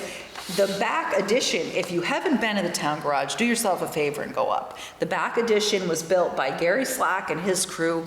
I don't know when, but it's wooden and it's moldy and it's not in great shape. The roof is leaking, and so what we want to do is add on right there. Take the whole garage down, but go straight back. But we know we're going to need to bond for it. So I'm also looking at it with, okay, so if we're gonna pick up a bond payment, can we pay for some of the engineering or design work, out of the capital improvement fund, like capital buildings? Then when we know we're gonna pick up this bond payment, we know that Church Street Bridge is coming off, we know that the town hall is gonna come off. So timing that for the same time that one of them comes off, so it's not as big of a hit, or is it going to come off within a year or so? And it's really just about managing to try to keep us, even. So you have options, and obviously you're not going to get, we're not drafting the warning today. Oh, there's Paul. Hey, Paul. So we're not drafting the warning today. So you'll have some time to think about that. And I think that Paul made some really good suggestions, and I will incorporate those in a second draft for sure, and along with any suggestions you guys have. But this is something that the select board has talked about for several years, because we do try very hard to, we budget, and we've been really good at trying to keep our budgets fairly level and trying to make sure that we don't really want to grow this fund balance. That's not, it was nice to have one. That was a positive step. But to be able to use this money to help the taxpayers in the future. Paul had made a good comment today when I talked to him, was we also know we have a grader purchase that's probably going to be $500,000. And, right? Like, grader's not cheap. So you could put some of this money in a capital equipment fund, So it can be split then? It could be. Yep. Yep, absolutely. So, there's need, right? And it's either way, it's either could go to a capital building or towards capital equipment. Either way, you're gonna need a grader and you need a town garage. And how those two are gonna time out is, they could be very similar, but maybe you're able to buy down a bond or buy down the grader financing. It kind of depends, so. By the time we buy a grader. Is that our time's up? All right. Ding, we're over. By the time we buy a grader, that'll be 1.2 million, right? I'm telling you, everything is $1 million. We're doing the Pinello Bridge is $1 million. By the time we engineer and build the bridge to Sugar Hill, that's gonna be like $1 million. And we kind of joke about it, but $1 million doesn't get you what it used to. So Paul had made some good suggestions, and he'd sent me, one of his also suggestions was, I was at 30%, and his calculation was 3.6 months of money. He said if you went with 3 months, it puts a little more in the fund, instead of the 356, it comes up with a different number. And so we talked about that. He also said that he did agree with the fund balance replenishment. He thought that 25% is a good guideline for stopping spending the fund except for emergency. So there's, so it's an interesting, it's a good problem to have, I guess. It's not a problem we have had in the past, so.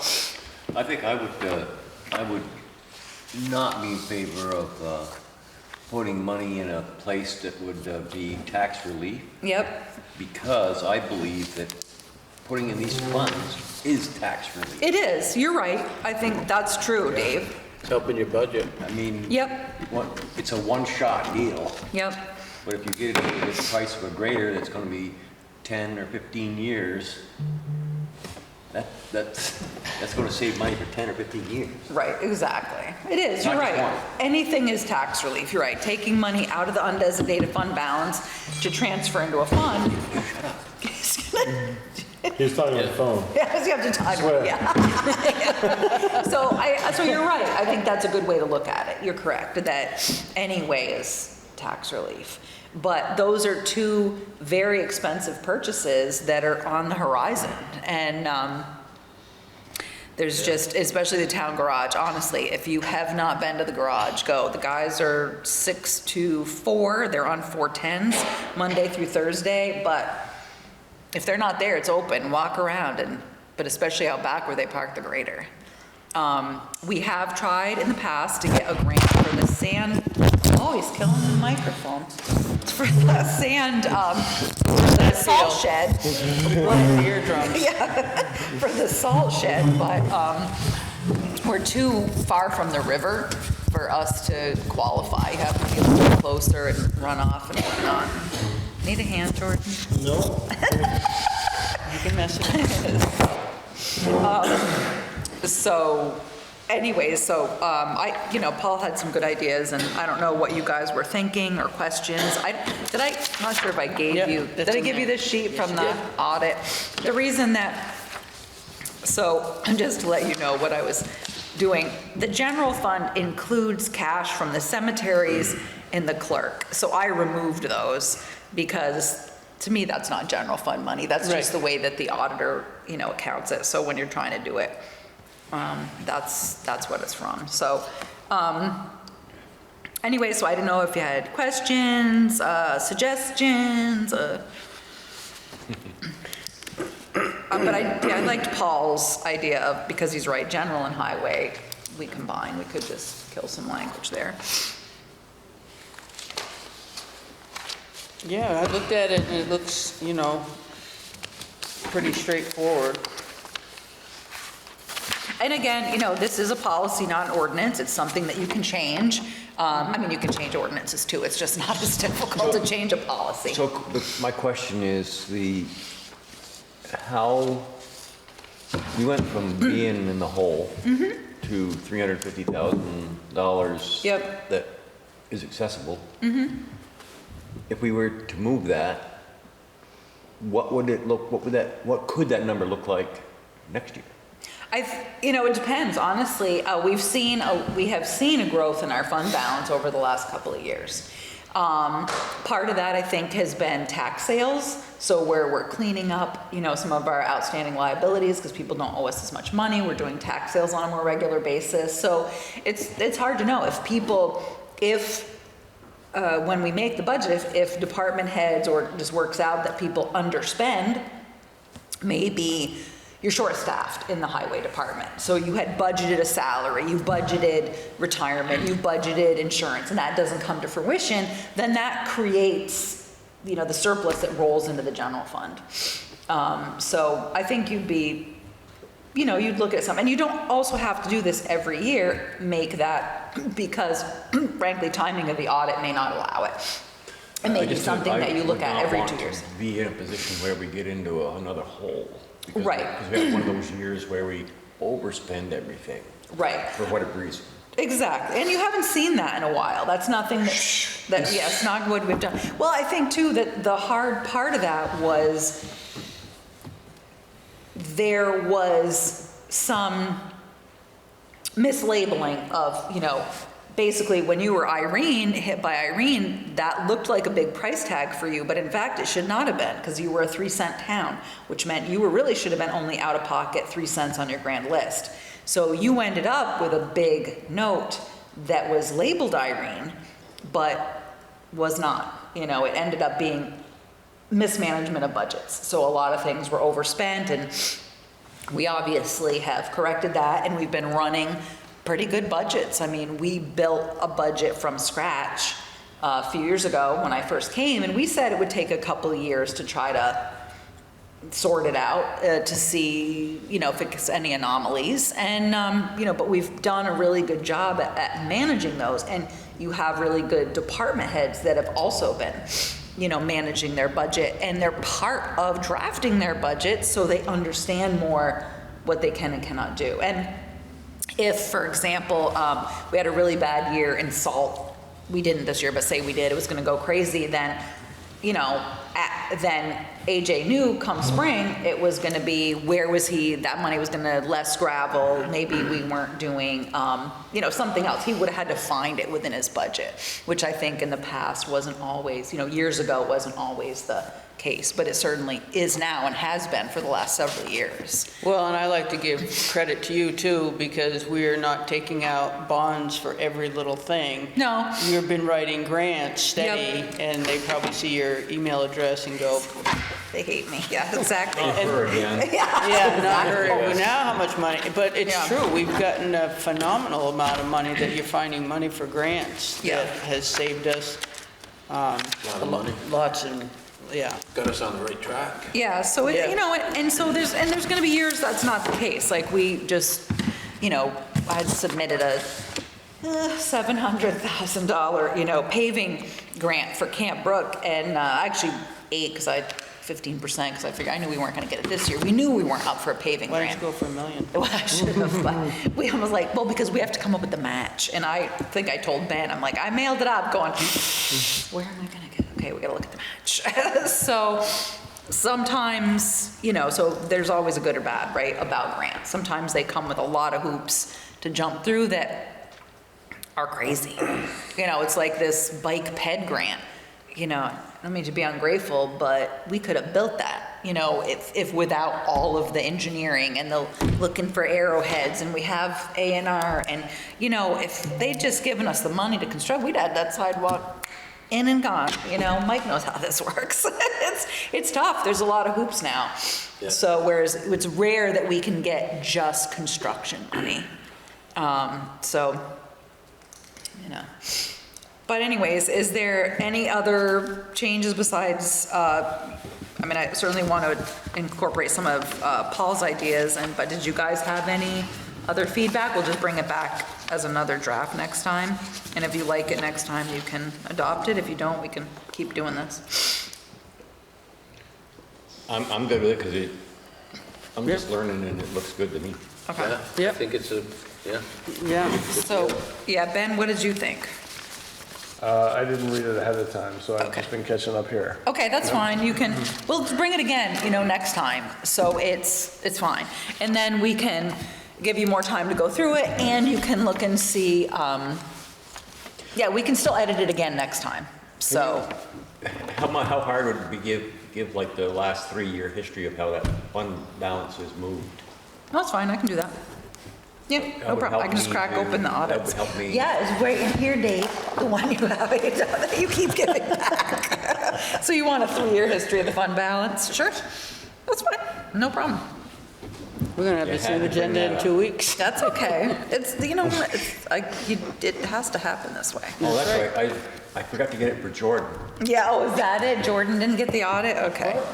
Well, I will say, Ben, I think I gave one to Ben. Brian, you even said that you looked through it, and there was actually, quote unquote, some pretty interesting information in there. Yeah, there's a lot of it, I can tell you that. So, but there's some of it is, some of it is, yes, overkill, especially the whole section on Vermont, on the state retirement. I don't even read that section. And, you know, so, but there is good information just about debts, you know, our loan schedules and all that sort of stuff, so. But yeah, I can give you the 3-year history, Dave. Paul, did you have anything to add? No, well, I'm kind of a late arrival. Yeah, sorry about that. No, I think the only thing about the tax relief to the taxpayers was the ones that the other towns that I read, it was to be used during spike years when the taxes, you know, jump way up. Oh, spike years, Looking yeah. at Bethel, we've been pretty even keeled over the years, keeping it pretty level so we don't see those big spikes like some of the other towns. So, no, other than that, okay. Thanks, Paul. Yeah, I appreciate you reading it, and it was just funny. It's something that Paul had wanted, so I sent it to him and said, hey, look what we're finally getting to. I put some information on the agenda, just, it's on, May I make a comment? of course. With 30% of the state budget coming from federal sources, what, if any, impact might that have down the road in the next 18, 24 months on our expenditures? A, B, given the potential for tariff wars, will the price of construction materials skyrocket out of control? And are those places where such a carryover might be helpful? Yeah. So part A is, Just a comment. no, so, but part A, as far as, you know, federal funding, right now, you know, a lot of the money that we get, like state highway aid is set. I think where we'll see it is possibly is through grant funding. If we were doing like another water project, a lot of that money is funneled from the EPA through the state. Luckily, we're not on the hook right now for doing another water project yet. The other thing I really wonder about, Gene, is FEMA. You know, what's gonna happen there? Interesting thing is they're talking about streamlining it, which is basically giving the state the money and letting the state deal with it, which you know that we would love that because all the FEMA paperwork. But that's my bigger concern is frankly is FEMA, and that's just such an unknown. But Yeah, FEMA's in the toilet already. I know.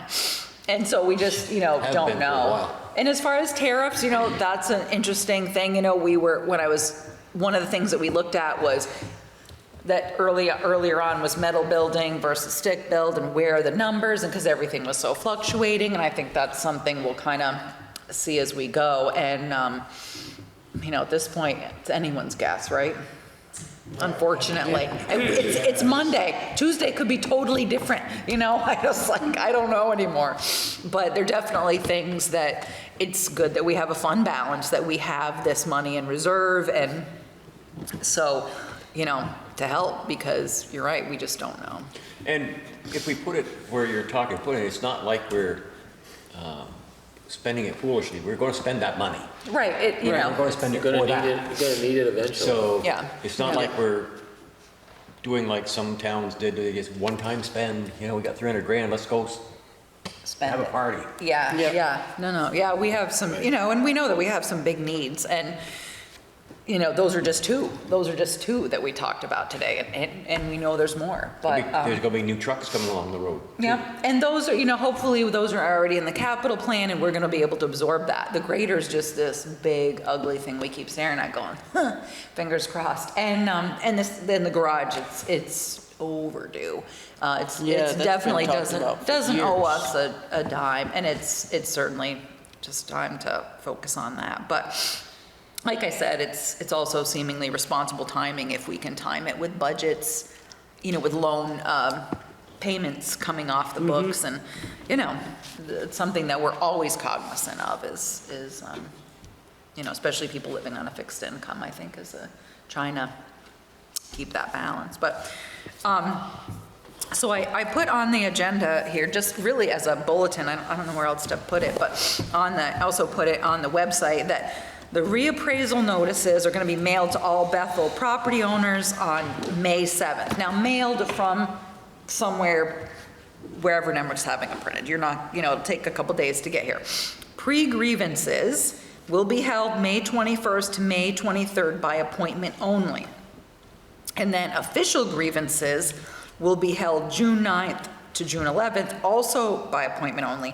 To schedule an appointment, we're asking people to call the Bethel Lister's office. This is the number. We've put in an answering machine so people can leave messages. So when, and we've said this before, when you get the brochure, it's going to list your property and everybody else's in Bethel, their values.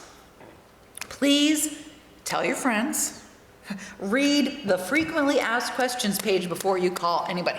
And then, you know, look at your property, and if you have, you know, obviously concerns, definitely call and come to the pre-grievance. That's easy peasy. You're gonna make a 15-minute appointment. You'll come in, you'll meet with Al. He's the gentleman from Nemrick, and he will re-inspect if he needs to. That way he can make sure that everything on your property is accurate. So I really suggest that people do that. One of the things that you're going to see, we all know, Bethel has not had a reappraisal in 15 years. We know your land value is up. We know that. So you're going to kind of see that. And you can look at someone who you think has a similar property to you and see where they're at. Neighborhood codes are different, like Ellie's neighborhood code where she lives on her street is gonna be different than, you know, where Dave Eddy lives. So those are a couple things. But I really suggest that you come to the pre-grievance. And hopefully you can just sort out whatever the issue is with Al.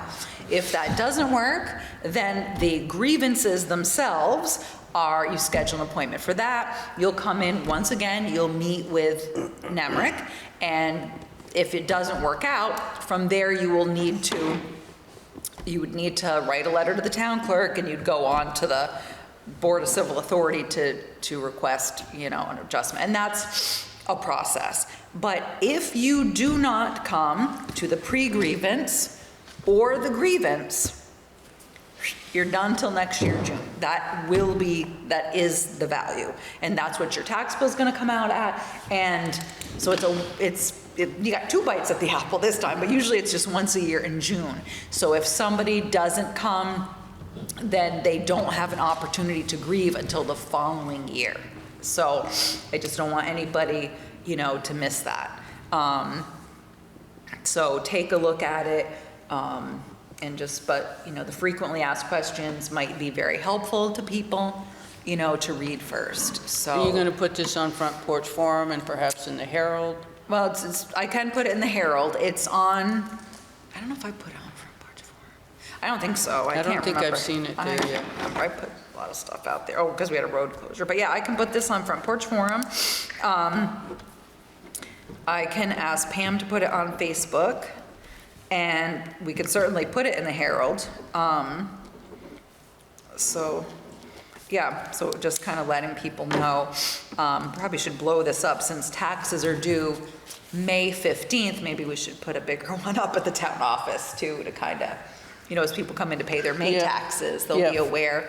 But, Plaster it on Alice's. yeah, so when they come out, we'll see how it goes. But if people have questions, May 15th, Brian, get your checkbook out. And, so they, so hopefully people don't miss the opportunity, especially if they have questions. We just want to make sure everybody feels heard. All right. So moving on, we have the town manager's report. So I talked to Mike Nadeau the other day of Nolato. I called him, about, you're gonna set your water sewer rates next time, and I needed a number from him. And he was great, wonderful, invited everybody, all you guys to go on a tour, all of us. He was really like, we're a big part of the community, and they're putting a new facade on the front of the building, and they're gonna add a little vestibule. He said the rest is gonna be all grass front. But he said, we're a big part of the community. We'd love to have you guys come over and get a tour. And so I'm not sure if that's something that you guys are interested in doing, that you want me to set up, or I can give you the contact information so you guys can reach out to Mike yourselves. I don't know what you want to do. I'll pass. I've been in that building. You've been there. Been there, done that. Well, I can send you guys, I can email you his information. Sure. Email info to Actually, I us. had the head guy for maintenance who wants me to come in. It was better block. Take a look at it. Nice. Yeah, so I thought that was really nice of him to offer. Just a reminder, Rootstock Racing, which was an event the board at the time approved in October 2024, that will be happening this year at Peavine Park, June 22nd, 23rd. I think it's like a 14-hour event, and they did provide me with their proof of insurance. The water project is, fingers crossed, in the home stretch. I'll know more about Sand Hill. They did come down on April 9th to check the grades. This is a warranty issue, so it's already been brought to their attention. So we'll see. They have taken those grades and they were putting them on CAD, and then Jason Booth, he's their engineer, he was gonna take a look at them and then get back to me and figure out what we're gonna do here. So we'll see. There was talk of some grinding and overlay, and I said that would be completely unacceptable. I'll never accept that, ever. To peel it up? Mm-hmm. Start over. No, to grind, they wanted to maybe grind a section and do an overlay. I said, never, I'll never accept it. So there's talk of actually having to redo a whole lane. I'm like, it's not my money. I already paid my money.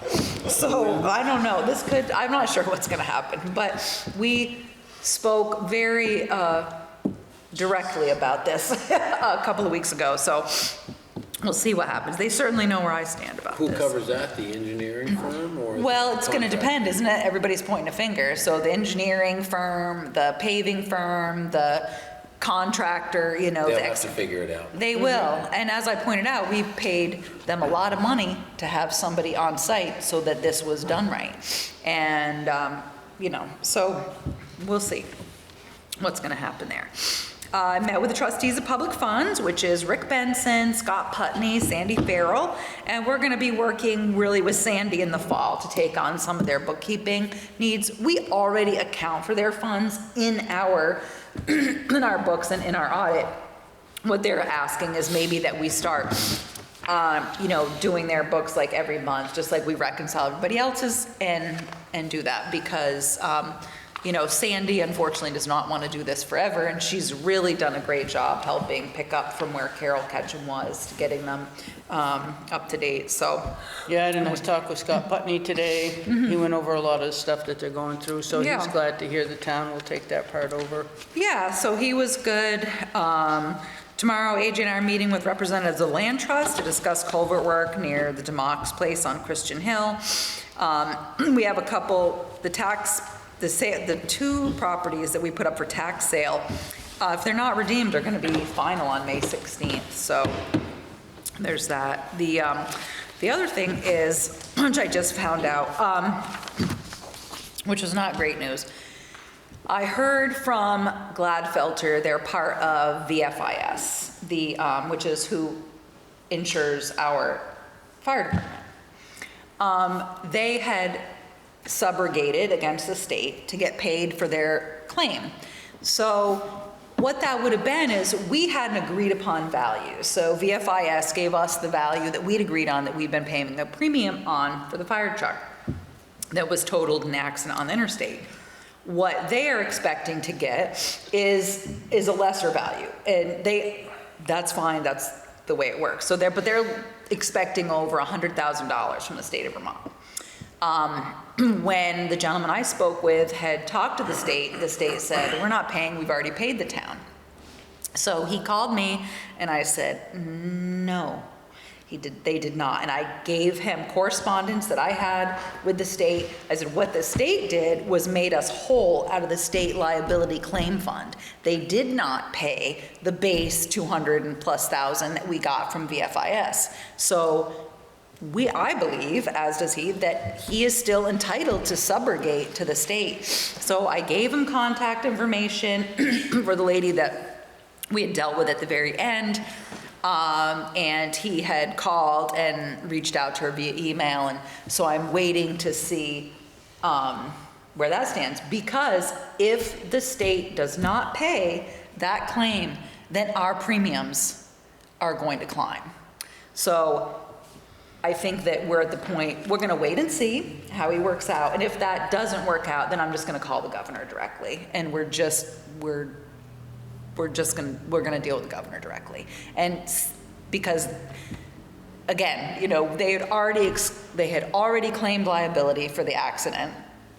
So they should not be shorting our insurance company. And that would be affecting us adversely, which is what we have been avoiding this entire time, if our premium climbs, because their failure to subrogate.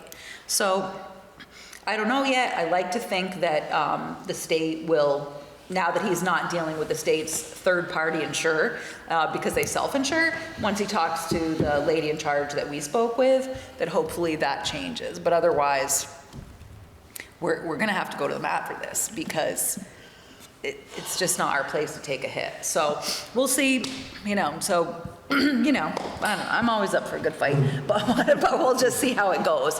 But hopefully it doesn't come to that. And that he's able to make headway with I can't remember her title, but she was great, you know, for us to deal with in the end. So the road crew today, if you noticed, Peavine Boulevard was closed and it will be open tomorrow. Road crew replaced that bridge, pulled the old one out, disassembled it, so we can send it back to the state, as we've been renting it for $16 a month. So they get their bridge back. And so they had it dug out and decked, and they just got to backfill it tomorrow, and so that looks good. And so they'll be doing that tomorrow. Then AJ and I are going to go meet with the state to look at that culvert by Davis and Victoria DeMox, and then we are meeting with Richard Manning EJ Prescott, we're looking into some software that might help us with disasters, like roads and, you know, kind of like a GIS type software that might be helpful. Richard was looking at it for his stuff, and I've been looking for it for, especially after flooding. You know, we currently are doing that with a piece of paper and a, you know, whereas the state comes and they've got this fancy tablet and they have it preloaded with their values and they're click, click, click, click. We're out, you know, writing this out, then making it into a spreadsheet. So I'm gonna meet with them, AJ and I are gonna meet with them tomorrow at 10 to see, you know, what their software is, if it can help us do what we want it to do, and then of course, see how much it costs. So, other than that, I think we're good The to same go. as the state software? I don't know, I'm gonna find out, because the state, you know, which they won't, I had hoped they would buy enough licenses and give the towns licenses. And I think it's GIS is what the state uses. So I don't know what this is about, but when Richard mentioned it, said he was gonna meet with this guy, I'm like, wait, what? I'm like, can he meet with, when are you doing that? Can you move that so AJ and I can do it too? Just to see, I just wanna see what's out there. Because. For emergencies, Well, it would be also nice just for, you know, as right now we have a steering committee for roads, and it would be nice for us to be able to, you know, kind of track these things as far as, okay, we have a lot of that information, but it's not in one easy package. We have a binder this big that shows all the culverts, and we're gonna, 2 Rivers, we got a grant to update that inventory. And they look at the roads and they look at culverts, but you know what I mean? But it's like, if we want to redo roads or make a plan for next year, okay, we're gonna gravel this, gravel that. If we could have access to that, and especially if we could upload VTrans values. So, because I ended up working with Chris, and I created a spreadsheet so that we could take, okay, how many feet here, to convert that to cubic yards, to multiply that times what type of stone, and then add a value to it so I could estimate it's hard. It's a lot. So it would be nice if we could, you know, be able to put in the software all the status of all of our roads. Like, we've rebuilt Whittier, well, at least 12 times, you know, because every time it floods, but to be able to say all these culverts in one place instead I have to pull out this notebook and we have a whole binder. And I don't know, I just feel like in some ways we're like behind with technology, but probably just as much as everybody else, yeah, you know? who's solving for that problem? Huh?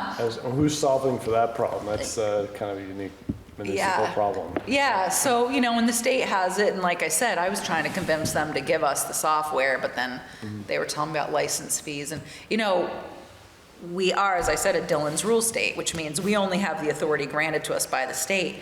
We also collect school tax, you know, because of the state. So we're part of the state when they want us to be part of the state, but when we want a license for their software, we got to buy it, you know? So it's a tenuous relationship.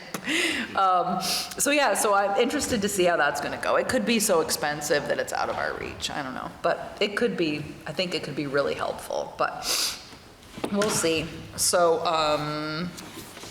what else? We have a seasonal road crew member starting next Monday. That's going to be seasonal summer to fall, which is unusual for us. We normally have winter seasonal, but this person is not interested in year round. So we're picking up, so they're going to be seasonal from May to hopefully November.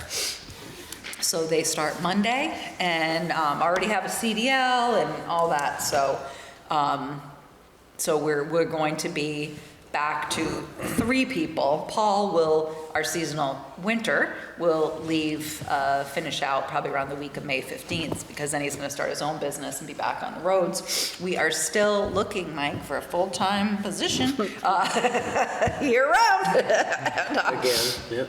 And let me tell you about all the benefits, Mike. And, so you know, we're still looking for somebody else, obviously, but It's tough right now. All the ads out. and- Oh my God, go to the VLTC site and some of, Yeah. And- some of what the people are responsible for doing and what the pay is, they might as well work at McDonald's. Yeah, it's It's tough. I mean, we crazy. have, good benefits, a better salary, but I don't know if, I give it to Holly Hayden to put out on the state feed so it goes out, but we're all, I think especially locally, we're all fighting for the same people. I mean, we saw one left Royalton to go to Pomfret, then Pomfret got Sharon, then Sharon, and it's, so I don't know. It's tough, but, I don't know, onward and upward, as they say. We're not going after the right people to cut costs. We're not going after the right people to cut costs. What would those right people be? Insurance company. State Farm just put in, I read today, they made the most profit last year that they've ever made. Yeah. Oh, yeah, no doubt. Yeah, And the cost of CPI is 3.5%, yeah, and insurance goes up double digits every year. I know. No. I know, I'm it's sorry, crazy. That doesn't make any sense. No, and Vermont's also, hindered in health insurance as we deal with MVP or Blue Cross Blue Shield. So every year, you between the two, there's not a lot of competition. So, that's the other thing is if we, you see with out-of-state companies, like we'll use Pike, for example, because Chris had used this as an example before. He's not a Vermont company, so they can get health insurance from other places, so there's more competition in the market. For us, there's not. This is who we got. And so, 1 year we're here, 1 year we're here, because we're trying to play the odds and save money, but it's tough. Wait till you get so you need Medigap insurance and see that list is this big, comes down to only this big for Vermonters. Yeah, what your choices are. Yeah, I mean, and that's, again, it's this, unfortunate this lack of competition. But I don't know, it's, somebody smarter than me is gonna have to figure out health insurance, that's for sure. But, so anyways, that's it for the town manager's report, unless you guys have any questions. All right, we'll move on to the select board minutes from 4/14/25. Any corrections or? Yeah, it looks okay to me. Motion to approve. Second? All in favor? Aye. Other communications, there's some in the packet. Oh, the sheriff stuff is in here. Yes. What else you got? Conservation Commission. Yeah, that's where they had a lot of this stuff with the, The cemeteries combining the, is that the Oh, trustees of public funds, yep, that's right, yeah. trustee of public fund, yeah. Yeah, they're talking about that, so Yeah.